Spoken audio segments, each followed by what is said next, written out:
Alhamdulillah, assalatu wassalamu ala rasulillah wa ala alihi wa sahbihi wasallam. Siapa yang pantas jadi imam ketika kita melaksanakan sholat 5 waktu atau sholat tarawih di rumah? Para ulama punya syarat-syarat dan ketentuan dalam hal ini yang mereka simpulkan dari berbagai macam dalil. Dalam Al-Mu'tamad fi Al-Fiqh Asy-Syafi'i jilid 1 halaman 413 sampai 418, Syekh Profesor Dr. Muhammad Az-Zuhaili membahas beberapa syarat seorang jadi imam. Dan syarat-syarat ini diantaranya kita bisa terapkan untuk menjadi imam saat sholat di rumah. Pertama, sholat imam harus sah terlebih dahulu dengan memenuhi rukun dan syarat sah sholat. Berarti di sini kalau sholat imam sudah masalah, maka dia tidak sah untuk menjadi imam. Misalnya dia tidak berwudu, maka ini jadi masalah. Terus yang kedua, imam tidak boleh seorang ummi. Apa itu ummi? Ummi itu adalah orang yang tidak benar dalam membaca surat Al-Fatihah. Sedangkan makmumnya di belakangnya adalah qari. Qari itu berarti bisa baca Al-Fatihah dengan benar. Jadi syaratnya di sini adalah bisa baca Al-Fatihah. Walaupun mungkin surat-surat yang lainnya ya ada salah-salah, tapi yang penting surat Al-Fatihah dulu. Itu namanya kita pakai standar minimal. Yang ketiga, yang jadi imam laki-laki untuk perempuan.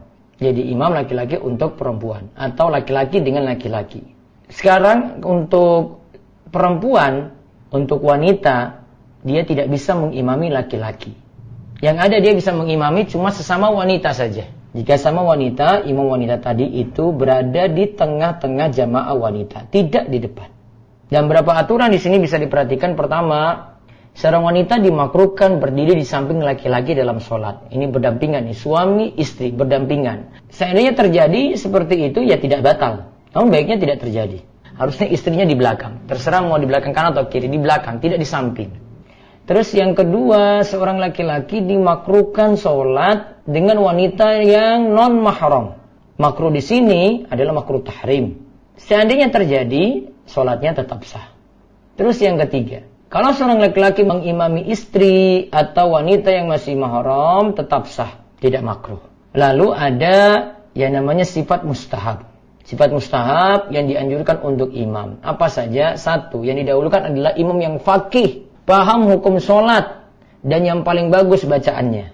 Terus yang kedua, jika ya ada 2 orang, sama-sama bagus bacaannya, yang dilakukan adalah dipilih yang paling faqih. Ini dalilnya ya, Nabi SAW saja memilih Abu Bakar untuk mengimami sholat. Padahal masih ada yang lebih bagus bacaan Al-Qur'annya dari Abu Bakar. Dari sisi bagusnya suaranya ya. Dan mereka juga orang-orang yang mengumpulkan Al-Qur'an. Ada di situ Zaid bin Thabit, ada di situ Ubay bin Ka'ab, ada di situ Mu'adz bin Jabal, ada di situ Abu Zaid. Namun tetap dipilih Abu Bakar. Ini contoh yang dipilih adalah yang paling faqih. Lalu yang ketiga dari sisi usia, memilih dari sisi usia. Dan para ulama itu katakan yang dimaksud yang lebih tua itu adalah yang lebih lama dalam berislam. Misal, jika ada yang lebih tua usia, namun baru masuk Islam. Lalu ada yang muda, namun sudah berislam sejak lama. Yang dipilih adalah tentu saja yang muda tadi. Yang lebih tua tidak didahulukan. Nah, kecuali kalau kedua-duanya tadi masuk Islamnya bersamaan. Yang didahulukan adalah yang lebih tua.